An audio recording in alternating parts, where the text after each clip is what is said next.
to the courts open so they can legally evict you, but they can kick you out in essence, right?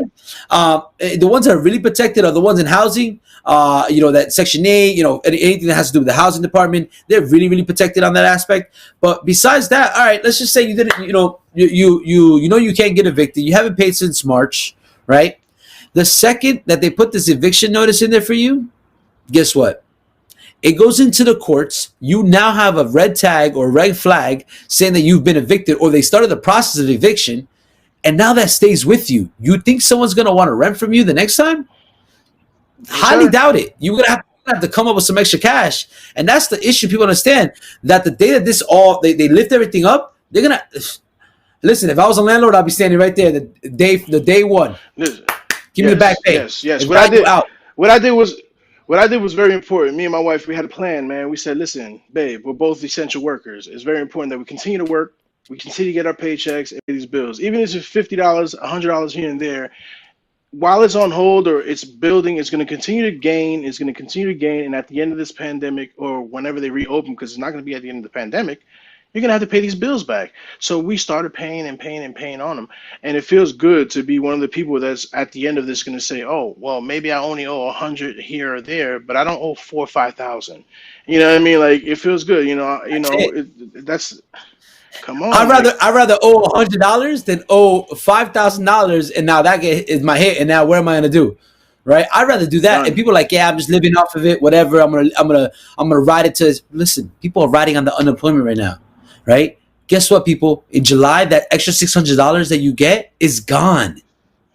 It's gone. So you're making $900 a week because you get the $600 plus the other $300. Yeah, guess what? When it comes down to it, it's gonna be gone at the end of July. So you're gonna have to either get up or get out, or get out. Like it's one of the two. Everybody's riding on this. Like I don't, take it as it is. Like I'm on 100% commission, right? So if I don't work, I don't get paid. But I see people that look at them. They're making more money now in unemployment than they were making, when they were working. But what the one thing that people don't remember is this: you're getting this money pre-taxed. Yes. So they're gonna 1099 you, and you will get taxed. Pause. I need you to feed my people this knowledge. I'm gonna tell you why. Because working at a gas station, and I say this a lot because I work at a very interesting place. I own a production company with my business partner, TOV Digital Media. Shout out to him. Javis Productions. But during a regular day, I have a full-time job at a gas station. And when I tell you, I meet some characters, people who say, oh, well, this money's free. Ain't nothing free. Listen, this is the unfreest free country in the world. Real. Like, everything costs. It costs you to breathe in this country. All pun intended. Yo, it does. What I mean? So, like people don't understand that. Like this country, and I tell a lot of people, foreigners and stuff like that. Like this country, you might want to be here and grow here, but it's really hard. And Americans are lazy. Let's not get it twisted. We don't take that. This is why we're talking on In the Know with Joe right now. You know what I'm saying? Because, I gotta know, like, how do we fix this? How do we get ourselves out of that mentality of, Like, it's literally a mentality saying that, well, I live in this country where I could do anything I want, but you can sit at home all day and dream about what you want, but you gotta make it happen, bro. Like, we can't get mad at people that come from other places and make it happen. Who you telling? Come on. We come from a place. We come from a little Puerto Rican town called Perth Amboy, New Jersey, and people don't think it's hood or whatever. I call it like a little village. But what I do see from Perth Amboy is the people who do stay there end up being gym teachers, police officers, and real estate agents. A lot of them. And what I'm telling you is that the people are growing. They took their downs and made them ups, and people are moving, forward. And that's what I like to see because I'm in Georgia and I'm doing good. You know what I mean? But this is all leads to the question I have for you right now. With the coronavirus, with the pandemic and everything going on now, if you got a squatter, if you're sitting there in the house and you can't get them out the house, right? As soon as all this comes, courts open up and everything, there's still gonna be lines that are gonna be lined out the door of the courthouse, probably down the street, and you're gonna be postponed and postponed and postponed. So, because I like to see from both sides, how does it hurt the owner? Because I always talk about, recently I talked about the renter, but how does it hurt the owner when somebody's squatting there and then they're postponing this court cases and you're still So, have to pay more. So how did talk to me? so obviously on the owner side, there's a risk, right? And like, places like Georgia, and because obviously I read up a lot on the Georgia real estate market because it's a place that I'm looking into for business wise. You know, the state, these states are very tenant centric, right? The law is more on the tenant side versus the landlord side. So as a landlord, you take a lot of risk and it takes a lot of hurt. Right? On the financial side, if you're not property set up as a landlord, you would take a bigger hit, right? Especially if this is your bread, right? Because at the end of the day, this landlord still got to pay mortgage. This landlord still got to pay his taxes. There's no such thing as they can get forbearance, but they're gonna lose the houses. So as a landlord, it's a big hit. But then it makes it, what people don't understand is it's going to also destroy the way renters is, because there's such thing as rental control. But you think that now I'm going to think twice. I'm going to ask, because legally you could ask for 1 month and the first month and last month's rent, as well as Oh, I know. a month and a half security. So guess what? Now, as a landlord, instead of making it easy for you, I'll make sure I get the first month's, last month's rent, and a security deposit, bro. Like, Just in you know what I'm saying? case. And no, just in case, and the big fight, because here in the state of New Jersey, the governor has said, oh well, landlords can use a security deposit towards the rent. Well, first off, if I'm a landlord, that security deposit is if Joe Schmo decides to freaking break my walls, or leave me a mess, or I broke the whole entire kitchen as they were moving the stuff out. Like, how does that protect me as a landlord? So on that side, I also tell landlords, this is why you could always come, a person like myself. I take that intermediate side. I make sure I vet out people the right way, right? I do, just to tell you right now, I love my tenants, and the people that I helped become renters. But I teach them how to become buyers at the end.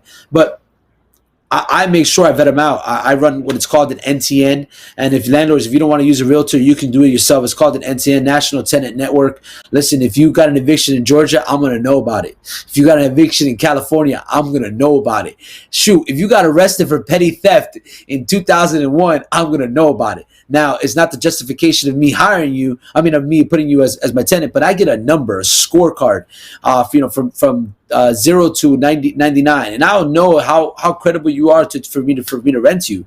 And I really urge that the landlords moving forward, that they really stress it, stop going by word of mouth, stop renting to friends, because you know what? Unfortunately, friends are the ones that screw them over the most. But as a landlord, I would tell you right now, if you do have these situations where you have these squatters, stuff like that, get all your ducks in a row. Always have everything either recorded or written. Send the written notices. Get in touch with a really good real estate attorney that works on evictions. Not your brother's sister's cousin that does a court case for a DUI or a ticket. No, seriously, because My not cousin every Vinny. attorney is about this. Yeah, don't go to your cousin Vinny that this is the first time he's gonna get there because he just passed the bar yesterday. No, go to a legitimate real estate attorney. And if you don't know one, let me know. I know across the country. I have a whole network that I work with, but I have some here in Jersey. Get with them. They will help you. Listen, they rather do it the right way.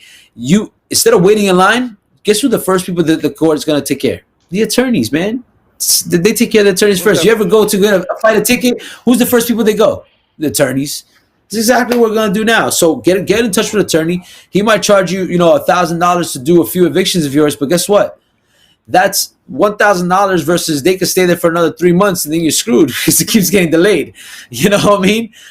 So that's the way you got to see it. As a landlord, I'll tell you, moving forward, just be more diligent on how you rent. Renters, you're the ones that are doing this to other people. You're really collapsing a system in general, because it's just going to raise rental prices too. Because technically, if I empty out this house right now, I can literally put the rent whatever I want it to be because I own it. You know what I mean? It's not rent controlled. If the only That's time it's deep. rent controlled is if I'm renewing the lease. If I'm renewing the lease, that's when it's rent controlled. But if it's not renewing a lease, I can today I might be renting this for 1,500. You leave. Next time I rent it out, I rent it for 2 grand. Yeah, Doesn't see, matter. and me being a renter before, that's the issue I have. That's a big issue, and it I've learned over the years that it's not only the landlord and the owner's issue. It is what the past tenants have done in the past and how they've reaped what the tenants sowed. And you got to understand sometimes. You know what I mean? That's why I can't wait till you move to Georgia. I mean, you start doing this in Georgia so we can get me a house real quick because I got you. that's our next step on our next episode. When I get you on, we're going to talk about the credit stuff like that and a lot of the finance stuff like that. You know what I mean? Of Because course. I need a house. But No, I got I have another important question for you, man. It's on the subject, but it's off the subject. But it's in the know. Joe is a show that I like to make sure that we're in the know in the now. You know what I mean? So right now we got riots. Right now we have a lot of the pandemic's still alive. We got a lot of rioting going on in every state, almost every state. I mean, all around the world. I have to ask this question: does rioting, looting, and all the other stuff affect the value of housing? Unfortunately, yes. And not only does it affect it on the value aspect, but it affects it on the actual people that are going to look at that that area. All right. So nowadays you have those sites, Zillow and Trulia, that although their accuracy could be a little bit off, they do sometimes show what the crime rate is in certain areas. So you may actually be setting a negative tone because they don't show crime rate in general. They show crime rate in the last 30 days, last 60 days. So people are looking at those factors. You may have amazing blue ribbon schools, but if they see that in the last 30 days it was like this and that riots, it's going to push the good buyers in there. So you're actually collapsing your economy. Unfortunately, what happens is that and I tell this, right, if you have pride in your town, don't do it to the people, right? You're affecting the money that the state is going to give to your towns. Let's take Perth Amboy, for example, right? Perth Amboy receives a lot of federal funding, a lot of state funding, right? Perth Amboy also, and I can say this because it's a town that I grew up. There's a lot of enrichment programs in that town that you can get, and if you utilize the resources correctly, you can excel from there. Like, look what's going on here, right? We're talking about this is the outcome of Perth Amboy. Yep. But now, if you flip it, let's talk back in the day when the Stockton buildings were there, man. How many people? How was the market then?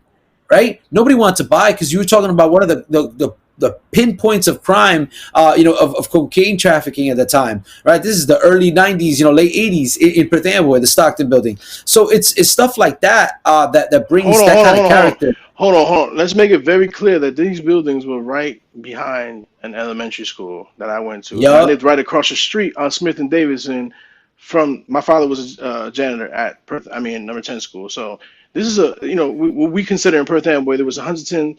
There's the Laney homes, there's the Dunlaps, and there's the Stockton building. The Stockton buildings went down first. They were, I think it was 6 or 8 floors, I believe, and it was wild. Like, I learned a lot of things, seen a lot of things that you wouldn't believe, honestly. And it's like there was an elementary school literally feet from, like, you look at the back window and it's feet from there, like right there. So yeah. And what's in place right now? What's in place with it right now? Right, it's beautiful. It's a big ass school now. They have a beautiful school right now that's expanded. Now it's it's one of the pinpoints for a lot of the community outreach events that they do there through the partner program, which is one of the grants that they got from the government. But you see, that's the enrichment part you get of it. But if, let's say, Perth Amboy's protests would have turned into riots, it would have been like the riots back in the early 80s, right? Where Perth Amboy had, where then it created a stigma, right? Of what Perth Amboy was like. Oh, you don't walk through there. It's like, perfect example. Back in the day when we were growing up, did you drive through Rawway after 7:00? Nope. No. You don't go through Rawway. Not after 7:00. Look, we said at the same time. No. Now you go to Rawway, the whole entire downtown strip. There's $1 million condos in there, right? But had these riots, really occurred in these smaller towns, now the stigma of this town, this town is all about riots. My investment, is it really going to last? Is the property value going to go up, go down? Listen, I completely understand. Growing up as a Latino, and growing up in our town, I really didn't suffer racism, right? But it wasn't until I left the bubble of Perth Amboy. Yes. I went to an all white. Listen, I was one of 20 Hispanics in the whole entire school, right, in Caldwell College. And I suffered a little bit, walking through Caldwell, walking through Verona. I did get looked at sometimes. I get the greatest example 3 years ago.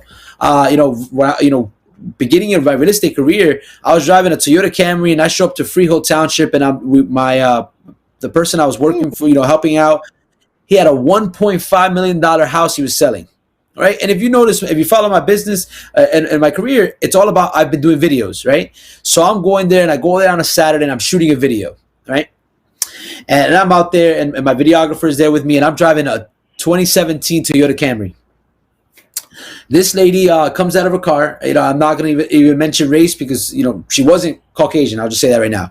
She comes out, and this is the worst part, right? Because, I got racially profiled based on my car and by somebody that's also of a similar race, right? Is also a minority. She's still a Karen. She's still a Karen, though. Oh, so yeah, definitely a Karen. Oh yeah, definitely a Karen. So, she pulls up and she says, "What are you doing here?" I was like, "Oh, I'm shooting a video." Mind you, there's a for sale sign, and I'm dressed to show to do a video.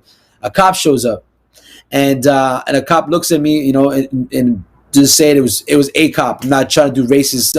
I'm trying to break that stigma. I like Denzel Washington's, and I think I was telling you about this. The way he said it, the way we could break the thought of racism is stop saying white did this to a black, or a black did this to a white. So I don't want to say racist, right? So this cop comes up, and he shows up, obviously, you know how it is, bro. You get profile, look up and down, look at the car, he sees this little Hispanic kid there, you know what I'm saying? And all of a sudden he goes to me, he goes, "What are you doing here?" I was like, "I'm shooting a video, I'm a real estate agent. Let me see your ID." So as I pull out my ID, I show him my card. So every real estate agent here in the state of New Jersey has a pocket card, it's called. I show him my license to be a realtor and all that stuff. And he goes, "Are you sure? Your name is not Joe," right? Because the name of the listing agent was Joe. And he goes, "Your name is not Joe." I was like, "Yeah, but I represent the company, and I'm here to shoot a video." He goes, "Well, that house is $1.5 million. I highly doubt that they would have asked you to do this." Wow. And I looked at him, kind of like, so I was like, wow. Well, what, is it because of the car I drive, or what is it? So crazy thing is, I end up selling the house, right? And now pull up in the Benz, and I totally forgot about it, right? But I bumped into him at a coffee shop, and I remember him because, you remember those kind of people. So not to tell him, "Hey, listen, this is who I am," but I waited for him to step outside, and we were kind of parked in the same area, and I made sure I deliberately hit that Benz. You know what I'm saying? It's like, "Oh, yeah, that's my car. Yeah, the kid that you said couldn't sell this kind of houses because look at the car I'm driving." Look at the car I have. I don't know how to mess with the lock button. So I hit panic by mistake. Oh, pay attention over here. Officer, how do you use this key? No, but and it's the way I say it is the way we could break it out, break the stigma. You know what I'm saying? Is not to give into this, but instead, be better, right? Unfortunately, saying, "All right, you want to think this is what I am? I'm going to show you that I could do it differently, man. This is not who I am. This is not what we do." By doing the riots, we're just giving them more fuel. We're giving more fuel to the media to really twist it their way. Look at what happened down in Georgia, right? That automatically it was like, "Oh, the rioters caused this." Nah, they didn't cause that Wendy's to go on fire. It was something totally different than that. Don't try to flip it. Don't try to flip the script. Don't try to twist it to your own agenda. And I'll tell you this right now, there is a political agenda pushing out to that to make us fear each other. And in reality, man, it's not that. It's not that. Obviously there is some type of and I won't call it inequality. There is still some stigma of racism, but that happens in every aspect. Yes, it's not right. Listen, you go to Mexico, there's racism from the darker skinned ones to the lighter skinned ones. You go to Puerto Rico, the same thing. Listen, you know what? I'd rather have I'd rather change the flip. You know what? Don't stereotype me. I'm based on my color. Stereotype me the fact that I'm rich. Yeah. Oh, there you go. Because that's the norm now. Hey. That's the new norm now, right? So it's going to come to a point where this is not going to matter. Financialism. It's going to be financial. It's going to be financialism. So, you know what? I'd rather be focused on, I tell you this, instead of looting on there, let's build those towns up. Forget that. Instead of causing those riots, forget that. Don't give in to them. And obviously, I can't say, that I'm, listen, first off, prayers to the family. That should never happen to any human being, right? At all. Saying I don't care what's the color of their skin or whatever. No human being should ever suffer that kind of hurt. But at the end of the day, the way I see it is, let's find justice, and you know what? Let's get to the next level, right? Let's teach them that it's not about this; it's about this, right? Because money talks, and bullshit walks, right? And at the end of the day, that is all a figment. I think you said the other day, it's like JC says, how are you here talking about the streets if you're not even doing anything to put money back into your streets, right? Yeah, Let's do he said, that. Let's put yeah. money back into. You, you dying on this block that you don't own. Take your drug money, put it back into the property, buy it, and then you can say this is my block. You know what I mean? Like that's why I'm kind of on the fence with the whole situation, and not on the fence at all with the situation of how it went down with the police and everything. I'm on the fence with the loot. I don't believe me, if there wasn't no pandemic, I'd be out there with my cameras because I'm a photographer and like me and my business partner would have been having this all live. But you know what I'm saying, we do media, so we definitely stay behind when it comes to that. And it's not because Yeah. I have a black son, black and Puerto Rican son. We're all Tainos, you know what I'm saying. So people don't know when we come from the Caribbeans, we're all black. So we fight the same We fight, all but we from just bring Africa. it yeah, that's what I'm saying. And we here at JVIS Production, TOV Digital Media, we want to bring all aspects from every angle, but we do it from the media side. And my thing is that the rioting is not for me, man. I can regularly shop at trying to steal when I know in my heart that I work hard to pay for that stuff. And the thing is that like you said, there is a difference between protesters and looters. And there's a lot of protesters in the beginning, and nighttime they turn into there's a lot of looters that come out from different groups here and there, whatever. However, everybody wants to think of their conspiracies and everything. When somebody burns a Wendy's, nobody cares about who did it. Afterwards, everybody's so Eh, riled up because there's so much adrenaline. They don't care at that point. At that point, the fire has been lit. You know the song, you know what I'm saying? The roof is on fire. They don't care They who never burned said it. who lit Let the it roof on burn. fire. They don't care. Just let it burn. No. And that's the thing. People got to understand. You got to think about a lot of songs and stuff like that. Like once you start something, the gas is already on the flame. It's over, and that's what we got to Yep. avoid. You know what I mean? Like I said, this the economy would get destroyed if we continue to do all this nonsense. But the protesting is You necessary. also, But we also need to be safe out there with this pandemic. So I can't be out there. Sorry. This is how I do my protesting. We'll bring all the media to you. We'll bring all the protesting. So Sam, I know we got a lot more to talk about, man. I'm gonna get you on at least. I want to try to get you on at least once a month, man, because the reason yeah. why I want to get you on once a month, like a regular guest, is because it's different. What you do is different. You help people with finance. You help people with life coaching. You help people with real estate. You're gonna help me fix my credit. You're gonna help me get a house eventually in Georgia. You know what I'm saying? We got to keep educating the people and our people on how to continue to get better. And what I like to do here on In the Know with Joe is I like to tell my guests to leave everybody with a message. What do they need to know about Sam, and leave them with a message of inspiration. And then after that, give them your Instagram handles and where they can follow you at. And then we're going to close it up from here. So it's something that I'm right now working on trademarking, is be better than yesterday, but not better than tomorrow. You could only be the best version of yourself the next day, right? But right now, work on the now. One of my mentors in high school said this: keep the main thing, and as long as you keep the main thing, you will succeed. So whatever that main thing is for you, keep it. Work on it. And that's my inspirational piece for you. And a tip for you overall is, don't get sucked into what you see on that Facebook. Get sucked into the books. There's a reason why people like Warren Buffett read literally a book a week. It's and that's what I Mm. strive to do. Obviously, if you follow me on my Instagram handle at NJ Real Estate Sam, at Ask Rewa, which is REWA, short for Real Estate Wealth Advisory Group, as well as at Exodus RE. You'll follow my real estate page, my soon to be nonprofit, as well as my personal page, and you'll find out obviously a lot of information that we have there is to educate you and empower you for financial wealth and generational wealth. Let's stop thinking about the now. Let's think about the future for yourself. Let's leave a legacy. What's the best legacy you can leave is to really leave it for your generations. Thank you, Joe, so Nice. much, man, for the time to come on here. I You already appreciate know. you, man. I appreciate what you're doing. And listen, let's get you working onto that credit, because I see a house That's coming right, for you and your family, man. my And I brother. see a little production in that house. Your own, like the whole entire studio there Oh, itself, a most whole definitely. floor. But Yes, thank you so much yes. for We have having to me on here, man. Yeah, we have to sorry. make sure we pick it exact. You know what I mean. We gotta. Nah, I start off with a starter first, but yeah. I got you. Hey, listen. The next time we'll talk about the 4-3-2-1 method, man, and the way you could be owning 9 units within 5 years. Think about it: 9 income-producing units in 5 years. So that's something that we've been teaching. We're gonna get Sam back on in 2 weeks. So Let's go. 2 weeks we get Sam back on. All right. So And I appreciate you, Sam. and I'll be in my brother, bro. Oh, so no, when he gets back, I'll do it live. No, I'll do it live in Puerto Rico. You know why? Because that's even better. And that's what we do. We do remote broadcasting here at JVids Studio. That's where you can find us. JVids Production Studio on Instagram. You can find us on eStream Live Podcast Network, where all our audio is on every platform. That's Spotify, that's Google Play, that's everything, Anchor. Anything you can listen to, want to hear, that's us. And anytime you need remote broadcasting, just hit me up at JVids Shots on Instagram. Thank you very much, Sam. I really, really, really appreciate you, man.